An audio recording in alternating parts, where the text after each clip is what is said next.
There we go. Good morning, good afternoon, everyone. Good evening for some folks joining.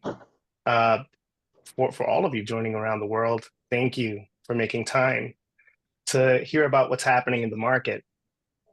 Interesting times. I know that's an overused statement, but they certainly are.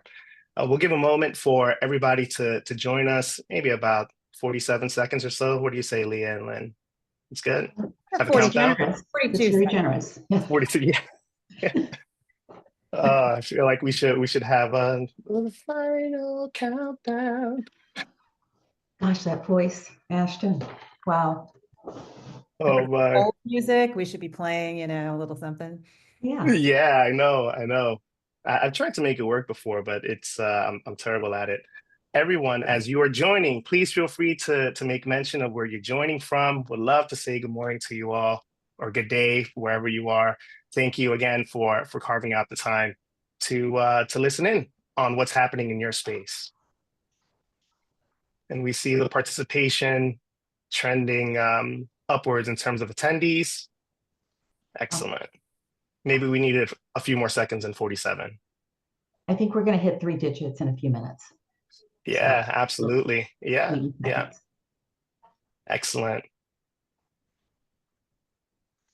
Excellent. So yes, everyone, again, feel free to go ahead and share where you all are joining from. And again, we'd love to say good day.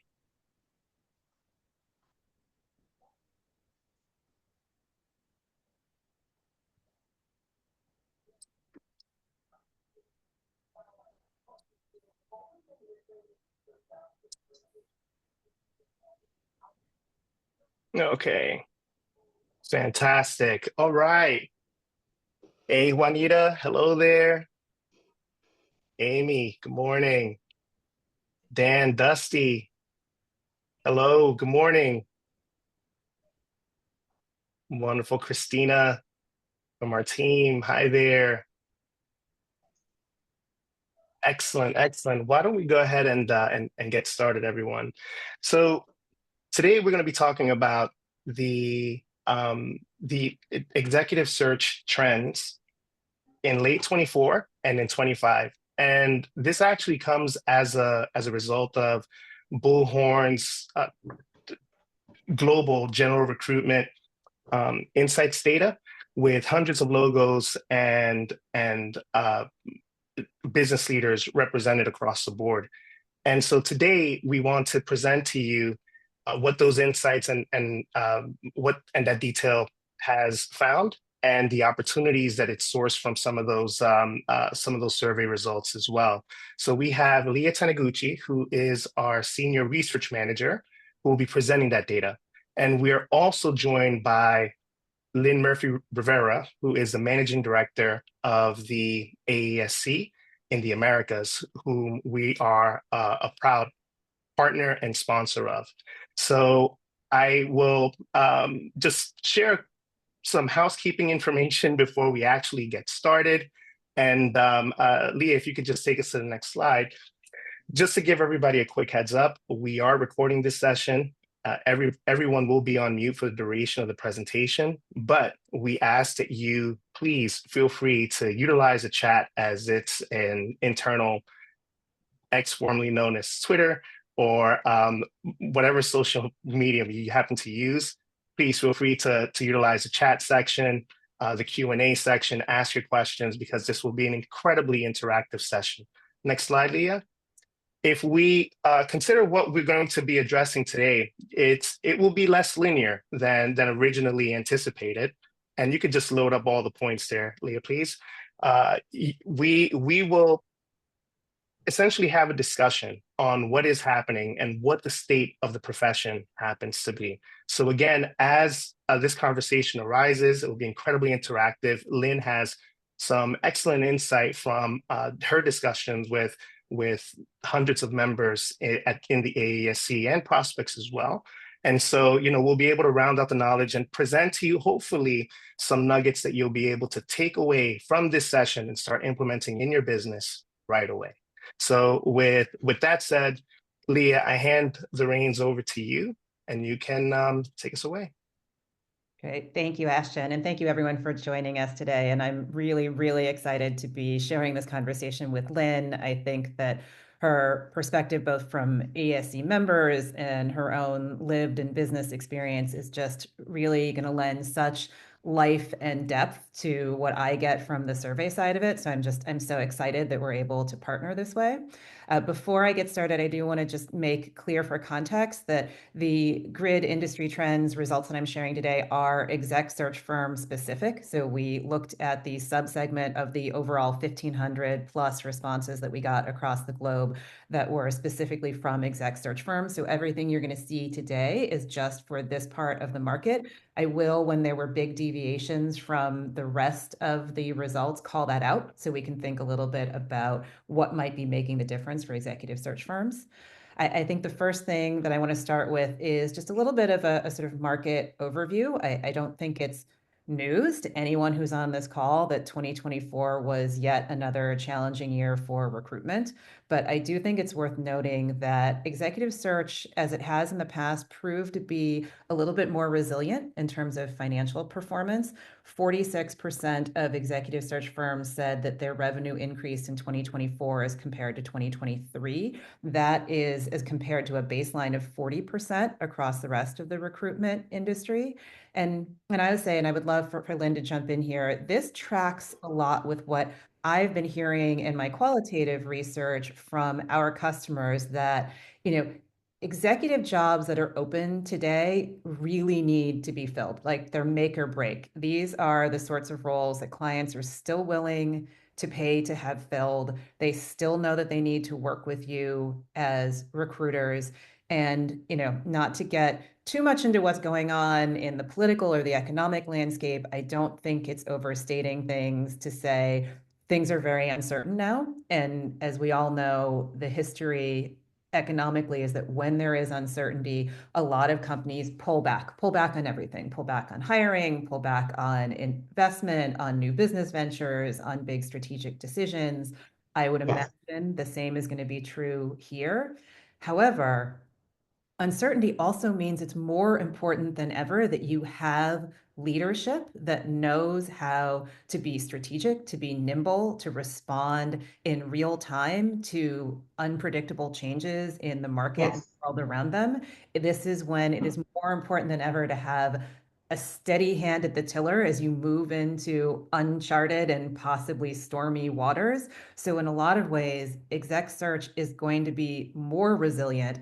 They will need to be bigger partners. They'll be more valuable. They'll be more valuable in terms of convincing candidates to jump ship in these tumultuous times. And Lynn, I know you and I have to jump in. Yes, Leah, you are, you're inspiring me by what you're saying. And really, if you think about it, what the executive search consultant does, what do they do?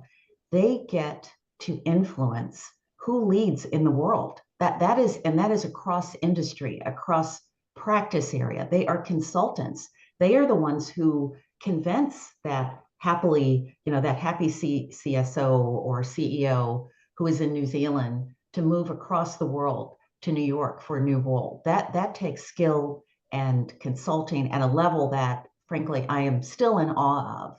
So I think what we're seeing, why are they winning new business? Why do we still see that, even though last year was, a difficult year, tough year?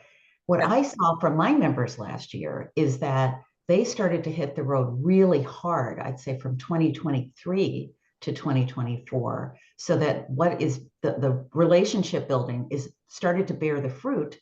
And that's why revenues are increasing. It takes that hard work. And there's three things on that: pivoting, focusing, listening. So focusing on your strengths. What are your strengths? A lot of strong boutiques out there are doubling down on their practice area and being experts in their domain. The pivoting is shifting in that line of business, which I know we're going to talk a little bit more about, as we talk, but saying, maybe I should consider leadership consulting in my line, my offering, right? And then listening, being out there, clients, market, technology, what's going on with our clients, what's important to them. And I'll be giving some tips and insights from our research as we talk. Lynn, I have a follow-up question on that because Yeah. a few, I wish we had like hours to go through this. This will become a podcast for sure. Yes, indeed. But I'd really love to talk about the intention behind business development, as you mentioned before. 2024 positive from 23 for sure. I think there are still firms that would love to see more activity. But as a result of 23, there was this intention behind business development. What are some of those strategies that you've seen that have completely knocked it out of the park for some businesses? I think, frankly, very old school. Just get out, talk to your existing clients. There may not be a role, so relationship building, going out and saying, what's new in your world today? And then one of the things that I think really successful firms are doing is, in spite of what's going on in the market, it's branding. It's putting together thought leadership pieces so that clients have something to look at, have something to refer to. And also the personal brand behind that says, who am I as a consultant? What do I represent? Finally, getting stronger in different areas. We have many members who have taken on executive coaching certification. So expanding their resources, expanding their competencies so that they even have more to offer. And I did not provide you with a slide, but we have a great slide that I couldn't decide whether to give you or not, but I'll speak to it, which is, it describes that there is this ecosystem of services that executive search firms are now jumping out there with and just amplifying more. So succession planning, interim, leadership consulting, executive coaching, and there are many more, so that helps in business development get you in the door. There may not be a search, but there may be a really intense discussion with the leadership team about succession planning. Let's talk about that. Let us help you build your plans for the future. It may not be for the next 5 years, but it's getting that trust established and having those conversations. Those have been, in my opinion, and from talking to the members, some of the most effective strategies for business development. Oh, masterclass. I'd love for folks in the audience, if you wish to share some of the experiences that you've had on identifying your superpower and expanding that those capabilities. Again, would love some insight as well. But Leah, you have some interesting data when it comes to firms that are looking to diversify and how they're shifting some priorities as a result of that, right? Yeah, as is so often the case, Lynn has made a perfect segue into what we were going to talk about next. And I could take everything you said in a million different directions, and I'm going to revisit a couple of things. But the first is that, in this challenging economic environment, we asked firms what they were doing to deal with the market, to really think about what that superpower is. And a ton of them said, we're looking to diversify, we're protecting margin, we are expanding our services. And to Lynn's point, really what I see is that they're moving into these higher margin services, but they're also making sure that they're focusing on the ones that dovetail with what they already know, what they know well. And I heard this, I also listened to all of the quarterly earnings calls from the major recruitment firms across the globe. And what I keep hearing again and again and again is people saying we need to know where we can compete, where we can win. We need to dig in to real depth and incredible expertise in those areas. We need to expand to adjacent high margin services, but that play to our strengths so that we know we are in the segments where we can win. We know we are bringing to the table something that has real value for our clients and also for the talent, right? Like this is benefiting everyone. But to Lynn's point, I really feel like these services like consulting and executive coaching and succession planning, they're all about bringing exec search firms closer to their clients, closer to their candidates, cementing those partnerships, making them indispensable. And to Lynn's point, like maybe it's not a search for another 5 years, but you have now positioned yourself as the natural and inevitable partner going forward. You have brought real tangible value to the table for your clients. And you've also embedded yourself so closely into their organization that you can almost anticipate what their needs are. You know, if you've done that succession planning, you know what the attributes are that they're looking for. You know, to some degree, what their long-term strategic planning is and how you can be bringing things to them that they don't even realize they need, and bringing people to them that they wouldn't necessarily have anticipated placing. But you know, because you're so close to them, that that's the leader who's actually going to usher in the next stage of their evolution. So to some degree, I'd say expanding, you know, it's knowing your superpower, and it's also knowing your client's superpowers, right? Like, what's the thing that makes them special? Leah, you Yeah. again, this is what you do. You inspire me with what you say and with your research. So one of the things from our client research from last year, so global client survey, 1,700 C-suite around the world, they said as far as top competencies and why this is relevant, top competencies of their leaders versus I'm thinking mirrors the top competencies of an executive, successful executive recruiting consultant, which just three of them: customer centricity, being forward, and they say customer, but being forward with your client. Number two, emotionally intelligence, being emotionally intelligent. And then number three, results orientation. So you go out there, certainly with the intent to have a positive result, but you buttress all of that with being client forward and having that EQ so that you're listening to what's important to them, and you're not taking orders. Frankly, you are providing value. So it's you're being a true servant leader in that regards, and that's what they're looking for with their leadership team. So we mirror each other, and that's super cool, I think. And I feel like, again, on that topic of branding, the brands also mirror each other, right? As part of why you choose a particular exec search firm is someone who does mirror your values, your priorities, your approach. And one other thing that I've been hearing more and more from customers is how much they are encouraging their clients to actively curate and craft the kinds of brands that really showcase their culture, their values, their uniqueness, even if it is about their inclusion and DEI efforts, or if it's about, the way they center people and options for personal growth, that especially as you're moving into a world where we're hiring more and more, I mean, a little less than exec search, but soon we'll be hiring more and more like Gen Zs and millennials who are really driven by that, building Yes. brands that attract candidates for more than just the position, the hierarchy, the salary, or the industry. Like, I'm just hearing so much about how, the job market is moving in a direction of needing to build brands and cultures that make people feel fulfilled and like they have purpose. And I Yes. think in this uncertain world we're in right now, for many people, that's going to become even more important. I don't know if you agree with that. You said uncertain world.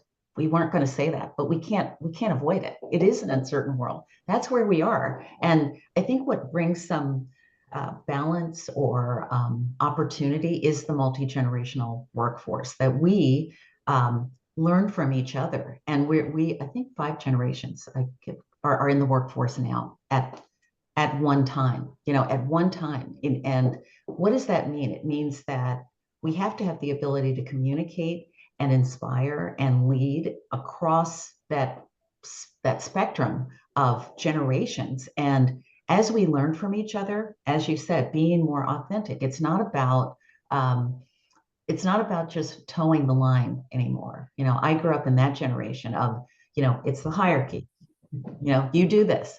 But thank goodness, those of us who are in the generation that I come from have the ability and have the distinction now to learn from the other generations, so that when you combine those capabilities, it becomes like magic, frankly. So, I mean, I will say what I'm learning more from Gen Z millennials is the customization, taking the time to actually, we say authentic, but it's also customizing your message, your communication, being curious, so that you're coming across as someone who really cares, and you actually do.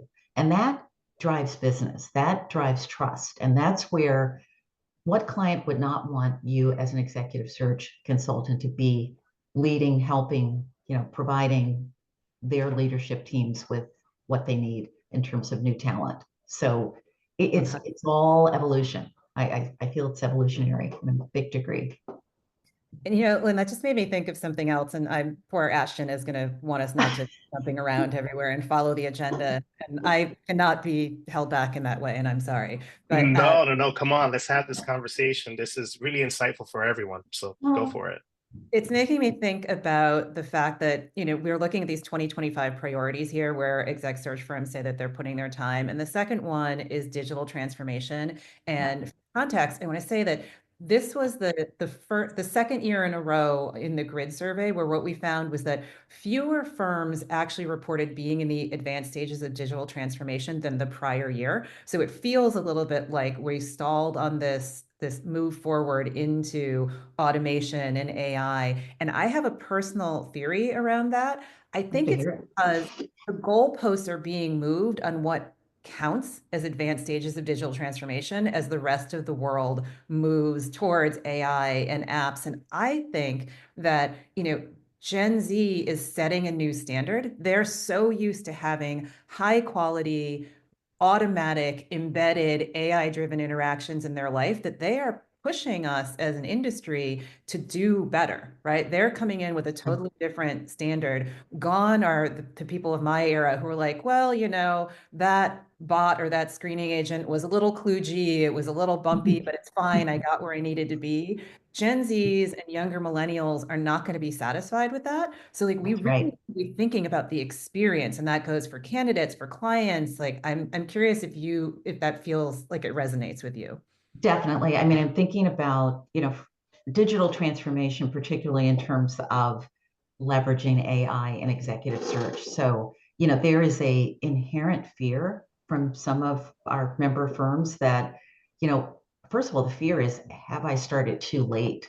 Because there are other firms that are way out there and get forward, and these are prospective members that I've been talking to who have built their own integrated AI platforms that produce things like, and this may not be new to some of you out there in the audience, but produce an actual video of the candidate. So instead of just providing a job spec or candidate profile, it's the candidate profile in video. And so not only it takes a risk, because what you're seeing is not just a piece of paper with the candidate's face and name, but you see the actual candidate talking, moving, thinking. Big risk. But these firms are out there on the forefront saying, and yes, they are generally newer millennial, they are definitely driven by that.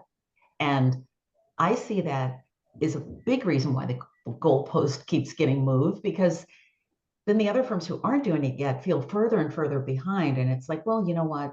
We're doing fine. We're still growing. Let's just keep doing what we're doing.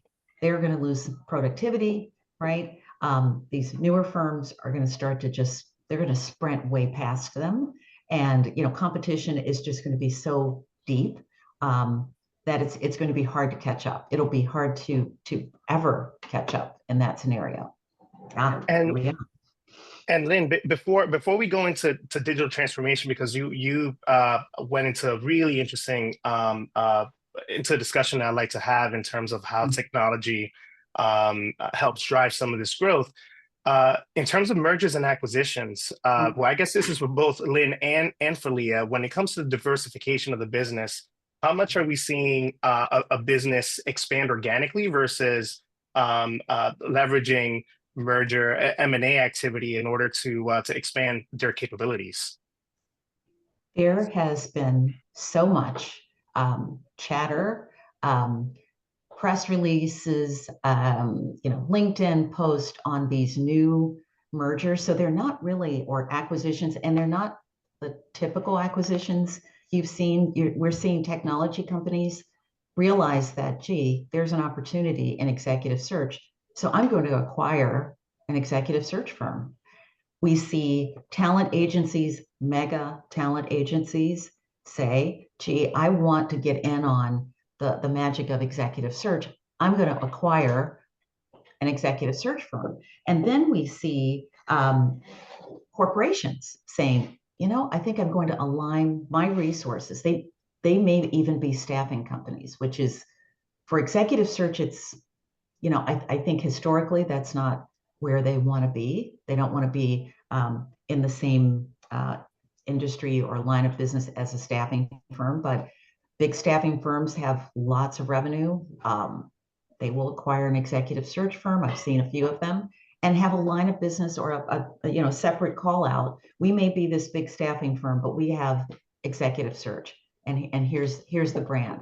That's massive. So it's taking, and it's moving so fast. So it's adding yet another line of competition to the standard executive search firm, classic retained executive search firm. I still say it doesn't really matter. I say that, classic retained executive search firms can compete if they compete using the technology that is available to them to increase and enhance their productivity. They can compete with anyone. They, we some of the, they were the best. So of course, you may think I'm just saying that because my membership is retained executive search firms, but no, they are the best at what they do. And the ones who are using technology can compete just toe to toe with those companies and those talent agencies, but they've got to keep moving fast. They cannot, this is not the time to step back. Love that. As always, yet another perfect transition to where we were going to go next, Lynn. So thank you for always teeing it up so perfectly for me.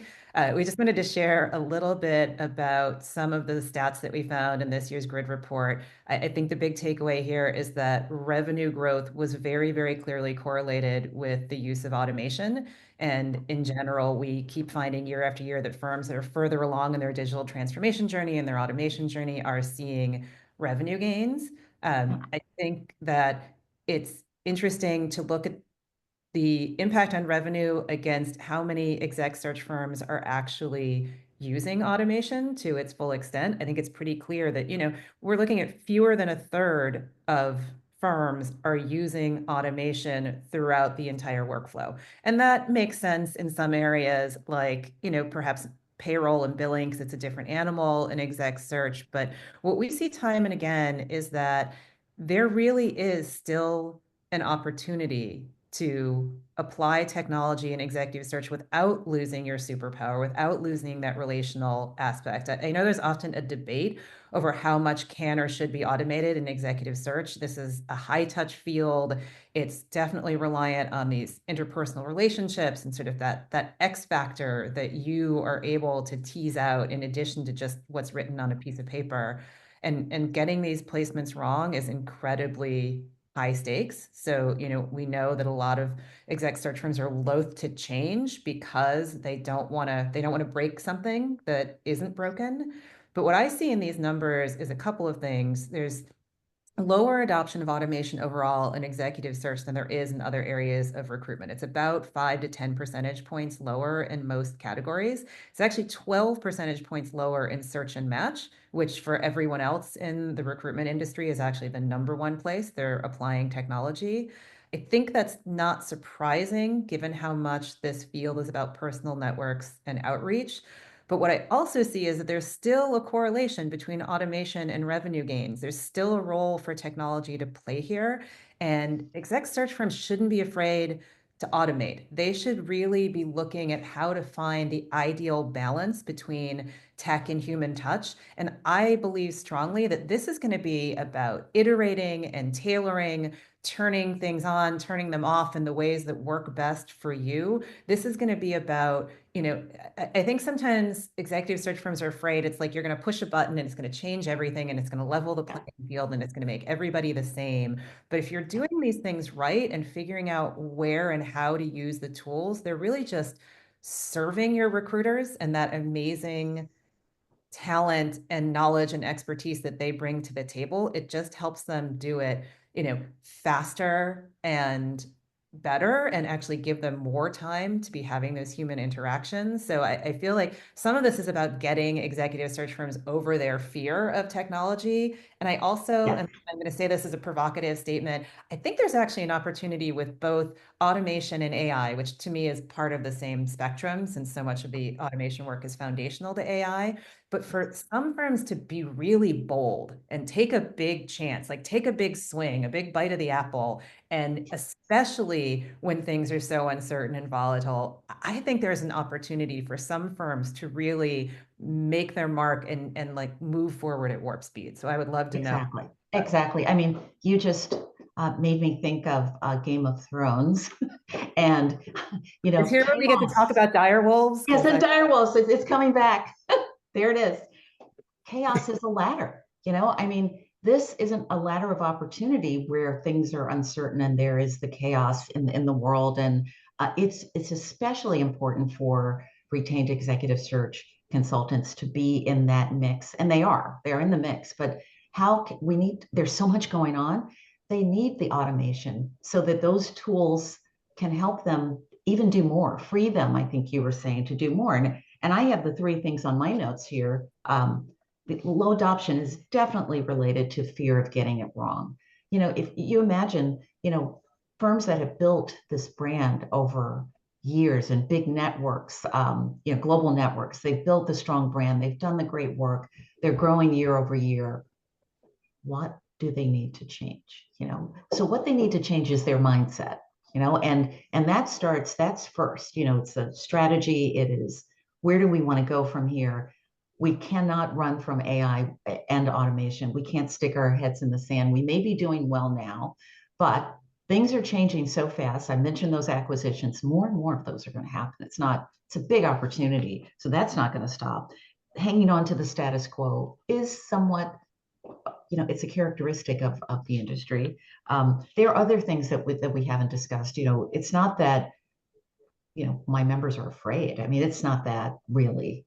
There's some justification around understanding, the privacy concerns related to AI, and making certain that those are taken care of. Data integration, understanding if I integrate my data in with this bot, and I've got these agents, what's going to happen?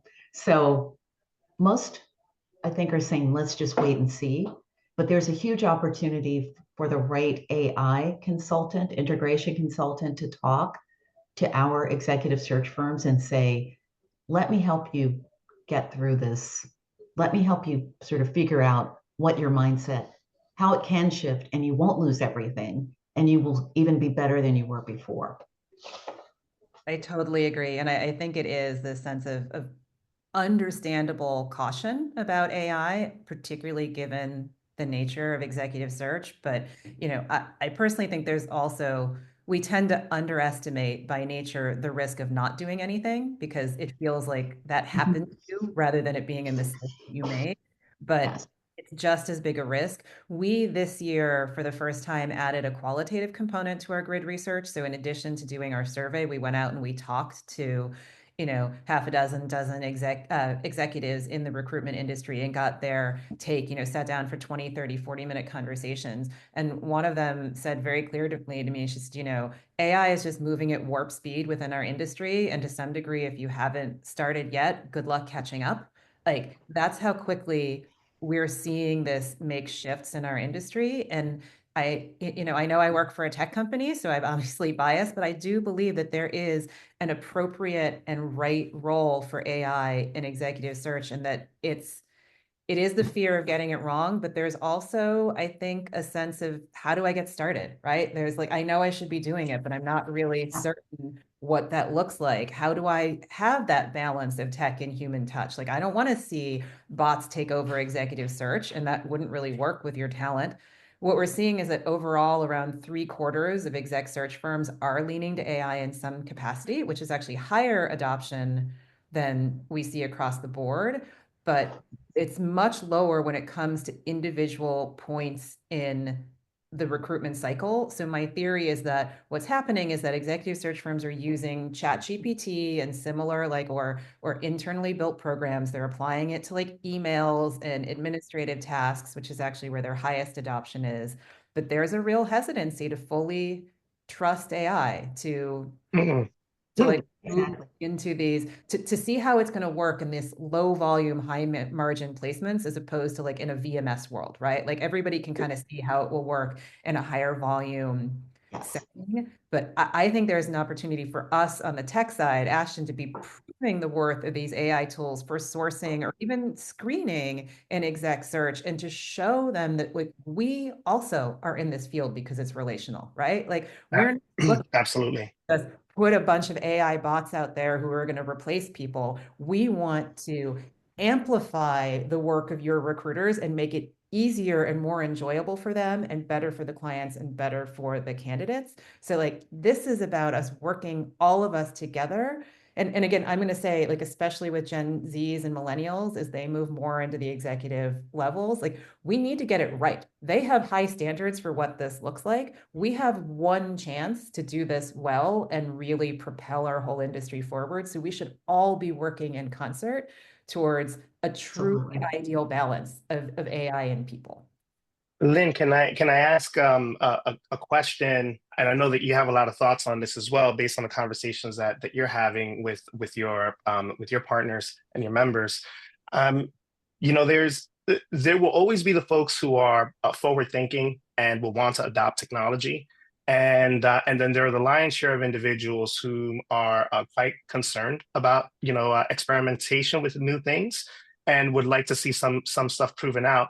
I've heard a lot of conversation in recent times around privacy of AI being a significant concern, and I want to almost, this is going to be incredibly incendiary, but I'm wondering if some of that is simply a veil for this underlying fear that at some point AI will effectively compete with these roles, and we don't want Oh to my feed AI goodness. this data because it's going to take over what we do and Wow. strip our value away. Wow. Ashton, that is incredibly incendiary, but really on point. I think it's quite insightful. I think that there's another thing. When you know you have to catch up, and you know that you see things happening before you, an AI this, AI that, it's everywhere. All of these different tools, Chat GPT, Claude, it's like, who do I talk to? And I think we have to consider that taking baby steps, let's think about Atomic Habits, James Clear's book. Just take the baby steps toward AI. One of those may be, and I don't know, I'm not an executive recruiter, but I think a note taker, something as simple as a note taker is revolutionary, and it gets you productivity is unbelievable. You can actually have a conversation and know that you don't have to take notes. I am a obsessive note taker. I'm holding myself back from taking notes, but I still have paper and just in case, I'll take a note. But isn't it great to know that you have this companion who is taking these notes, so that even if you miss something, you've misspelled it, or you're thinking and you didn't have a chance to record it, that companion can do that for you. It makes you more effective in front of your client, in front of your candidate. So going back, I think baby steps, well, get someone to help you. You need consulting, more than likely. You need an AI integration consultant, someone to assist. Take the baby steps, take what they give you, in terms of recommendations. They give you 10 recommendations, do one. Make the first step. And I really do believe that note taker part is something that could be easily incorporated. And I don't want to dispel. I know your comment was a little incendiary, and I said I agree with it. However, especially in Europe, there's the EU AI Act that, generally things that start in Europe come across the pond to the Americas. So we need to be aware and prepared. And frankly, everyone should have an AI policy. It's like you just can't jump in without that. So let me go, there's an integrator, consultant, whatever, and learn what you need to learn. Create the policy even before you use that note taker, because you want to have policy around how it's used, how it's stored, what do you do with it, when how do you give disclosure that you have a note taker and get the disclosure back, or at least the agreement back that it's okay to use a note taker. So there are all those simple things, but they're important. And I think that helps dispel some of that fear when you realize, yeah, we know there are things that we have to do to comply. There, these rules are here to protect us. Let's know what they are and let's comply, but let's not put our head in the sand. Let's try something, one thing. I said, What I love so much about your discussion of taking baby steps and, implementing maybe 1 of 10 recommendations is that it really aligns with what I heard in my qualitative interviews around AI adoption amongst your recruiters. Because another big hurdle is that we hear all the time is, we can put the tools out, but recruiters don't want to use it, or they're nervous about it, or they're afraid it's going to replace them, or they're not sure how to do it, and they don't think that their clients are going to like it. If you roll out one thing, like a note taker, show your recruiters how much benefit it can have to them and how not scary it is. Like that's the first drip of water that leads to you filling up the bucket, right? It's what gets a few of your evangelists internally on board. And this is something I heard from a lot of the people we talked to who had been pretty successful in rolling out AI. They said, you needed to put out first, not necessarily the tool you thought was going to be the biggest impact on your business, but the one you knew was going to be the most valuable to your recruiters. And then you needed to get a couple of people on board to be your evangelist, to be, just out there in the break room talking to people about how great it is, what a difference it had made in their life, how they were able to talk to even more candidates, or how they were able to get out earlier to get to their kid's baseball game because the note taker had made it so much easier. And then what you get is recruiters actually clamoring for the next tool rather than you trying to figure out how do you manage organizational change? How do you push adoption? How do you force it on people? They're instead asking you for it. I actually had one really interesting conversation with one of the execs I talked to who said their approach was what they think of as the IKEA approach, where they let their recruiters build their AI usage themselves. And that when they did that, they were so much more invested in it, and they saw their utilization and their adoption just skyrocket. Whereas they knew colleagues who were trying to push it from the top down and get those recruiters to use the tools they knew to be important.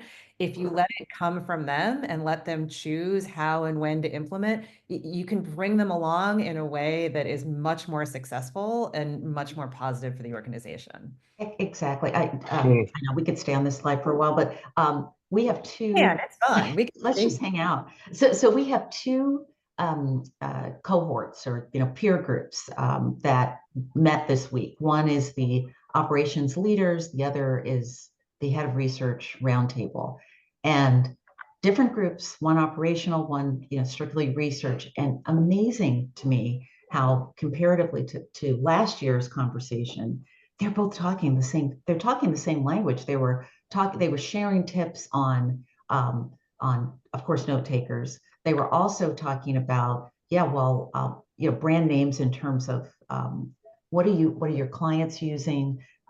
It was just incredible to see those two groups aligning in terms of adoption. What I'd be really interested in hearing from our members is, on the managing director, managing partner side, what are they doing? And believe it or not, in our survey last year, of the groups trying it out, that goes to your top-down comment, a lot of managing partners were trying it out first so that they could see, okay, is this something we should use? And then pushing it down, which doesn't really help that much. But I think if, when you get the top and the bottom working at the same time, and they meet in the middle, you've got adoption happening. And it is dynamic. This is a dynamic world that we're in, and particularly AI is pushing all of that. So anyway, we can talk. And it's a virtuous cycle, right? It's self-perpetuating if you do it right. I'm going to share personally that, I do a lot of writing in my work. I do a lot of listening, a lot of research. And I will be totally honest that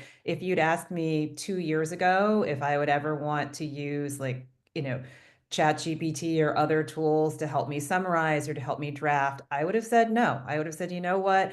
It's not as good. It misses the nuances. And some of that was the state of the technology. But you know what? I started to use it. And when I started to use it, I started to realize that it is so often about how you use it and what you put into it, that if I asked the right questions, that if I kept Yes.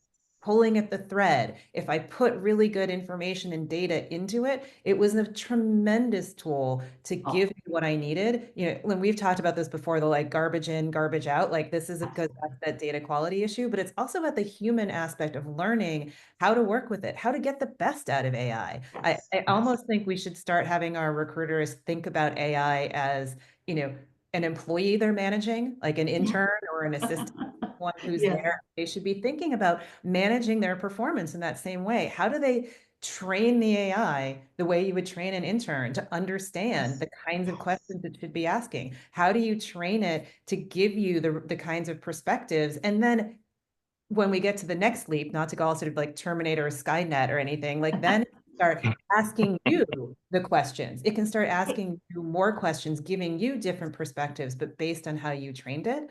I had one of the people I talked to in our qualitative interviews say, in the best world, AI is like having a PhD on your shoulder There you at go. all times, Yes. you what questions to ask and giving you new perspectives. So I would love to encourage all our recruiters across the industry to be thinking about AI as if it's their intern or their assistant. It's the employee they are now going to manage, and a part of their job is to get the most out of their employees. That is, I love that. And we talked about that in our, and I resonated with that during our practice session, Leah. And, you know, absolutely having that PhD and, you know, dispelling the myth of it's going to take my job away. Also that, you know, you think about how and why would I use it?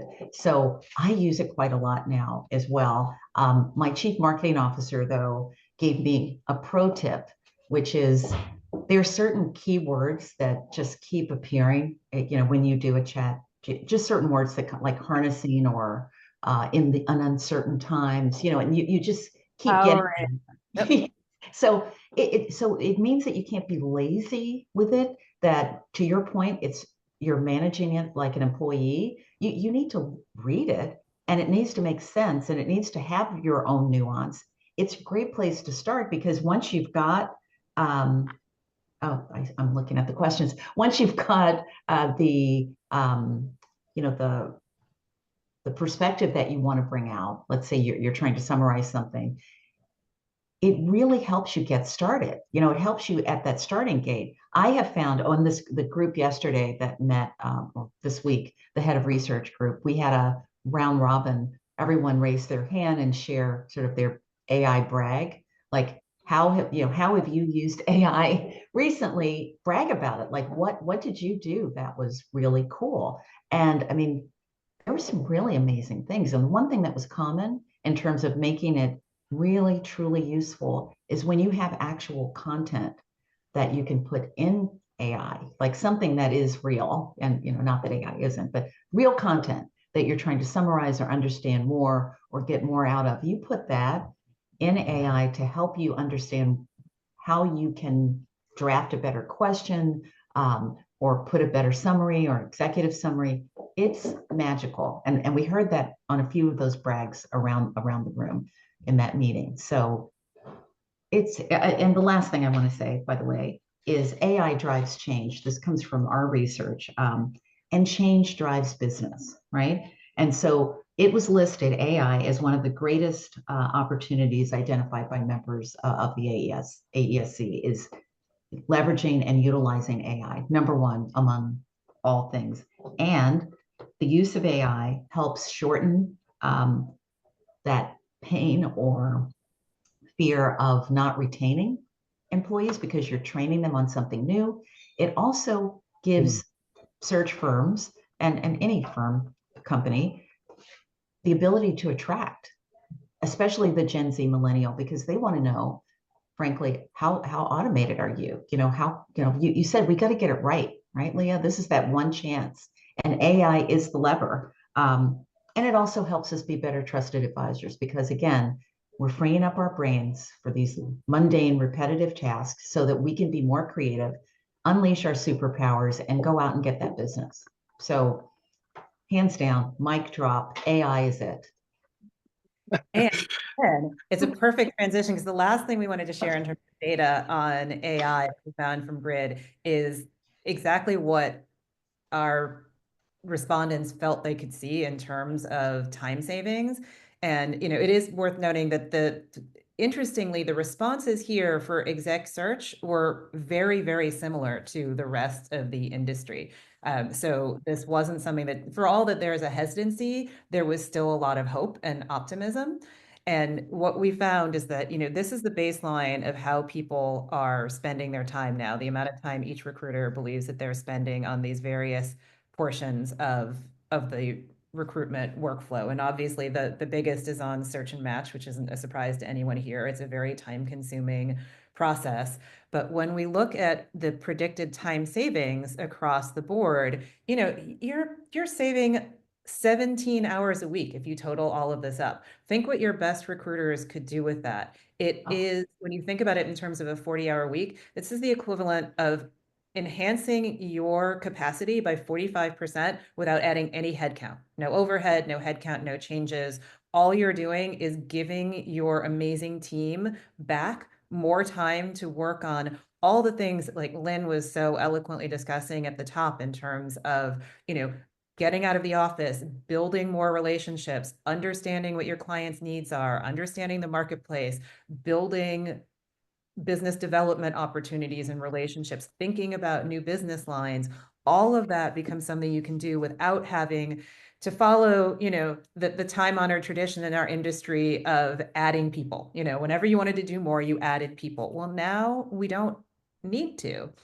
And given all the challenges that we've seen in the initial economic data, you know, who on this call could not benefit by having 45% more capacity with no increase in overhead, right? Like, and again, I'll say that the key here is finding the right balance. No one is saying in executive search, you're going to turn on an AI bot, push a button, and everybody's going to go have a margarita, right? Like this is something where you need to think about how to do it right.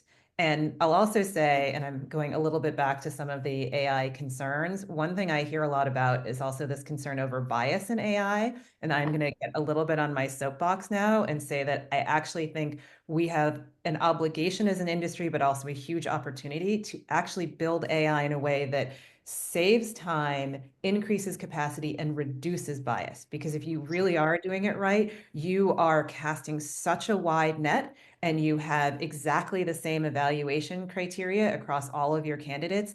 AI is going to allow you, or by saving time, allow your recruiters to start looking in new and novel places, maybe for a broader profile of candidate than you would have had time to look at before. So I actually think it can be a tremendous tool for reducing bias. Exactly. I mean, Leah, the bottom line is nothing is perfect. And to adopt AI or to integrate AI is not an exercise in perfection and a magic bullet. I mean, what we're talking about is the PhD on your shoulder, right? The person that you, which I love that, by the way. Thank you for sharing that again. It is the person. I love that. It is the person that you need to manage and help you do your job better. But let's think about what clients are saying. So from our client research last year, we ask about the top opportunities that they see. Number 1 and 2, innovation, number 1. Number 2, efficiency. What is that but AI? It's finding innovative new ways or appropriate ways to integrate that into your business, whether it's just starting with the note taker. And then efficiency is, look at these hours of time that you're talking about saving. If you save that time, you're not, first of all, it frees your brain to be a better recruiting consultant, a better employee, a better business developer, you know, when you're not mired with these repetitive tasks. Frankly, I love having, you know, not having to worry about certain things. Yeah, I mean, come on. I don't need a spreadsheet. You know, I mean, what I need is to be able to have meaningful conversations. I see we only have 7 more minutes. So client research, innovation, efficiency, number 2, and also in that list was related to retaining and attracting talent. So it all rolls up to what they need and what we do for them. Mirrored, you know, again, these are the mirrored opportunities and benefits. Client, recruiting, consultant. We just need to adopt AI and think about not the fear of it, but how can it help us? And get excited, right? Get amped up about it. Yeah. Lynn, you shared a line in our practice session, which I thought was so impactful, and that was that the clients hire you, they don't hire AI. That's right. That's exactly right. And absolutely, they hire you. What's the other thing? AI is, it is, again, it's not a magic wand. It is a tool. Executive search is an art. And, how can we combine, art and science, the tool, to make, incredible, selections and, to solve our clients' challenges. So, yeah, I mean, I think we're beginning to see that AI is not going to take our jobs away, but what it will do, and my colleague Claire Mahone in Europe has said this a few times, which is AI will, though, have an impact on those who don't leverage it and take the time to learn how to use it. You become less Mm, valuable to your organization, to your clients.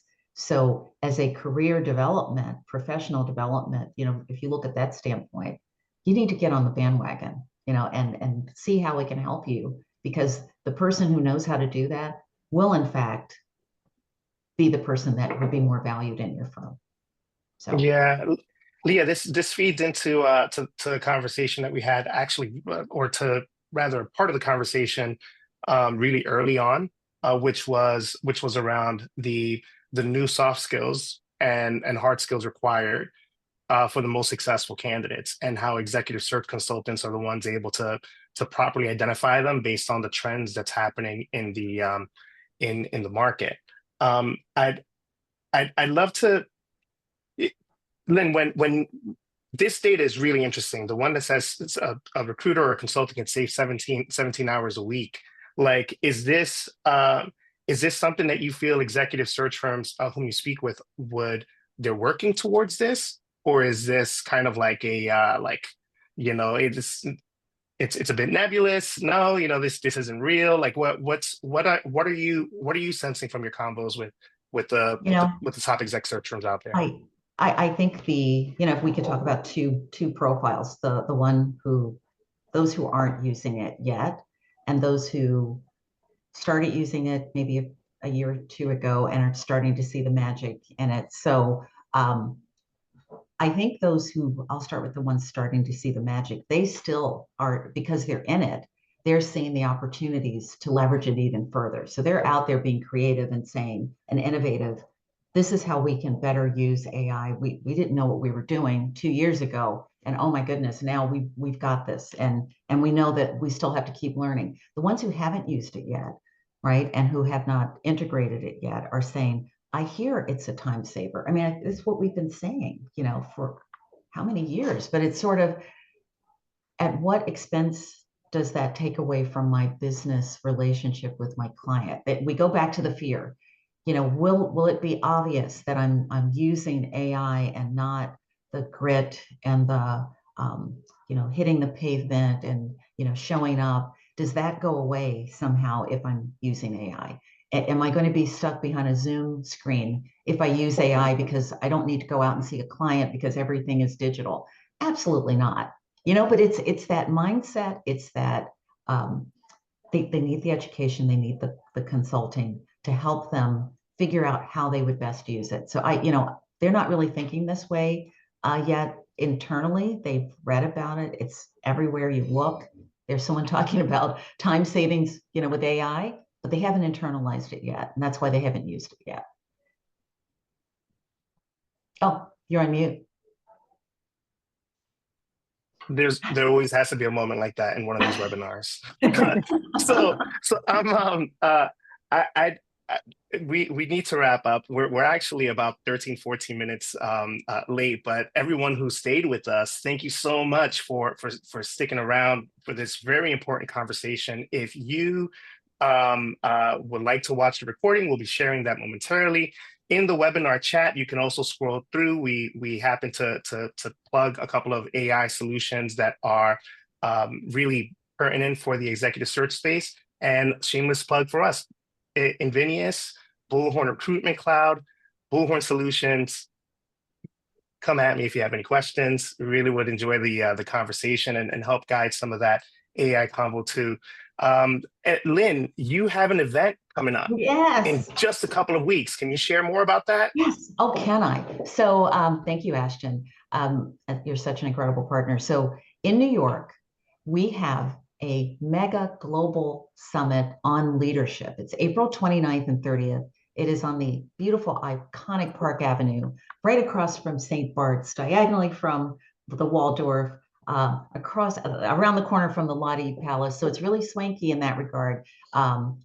2 full days of everything from AI integration, navigating the new compliance landscape, CHRO panel, CEO panel. We have a headliner who is the CEO from Time, Jess Sibley. I mean, we are just bowled over by that. We have landing your first board seat, which only limited seats. So just 30 seats for that particular, and it's basically sold out. We are 40 seats, 37 seats from selling out the entire event. That's incredible.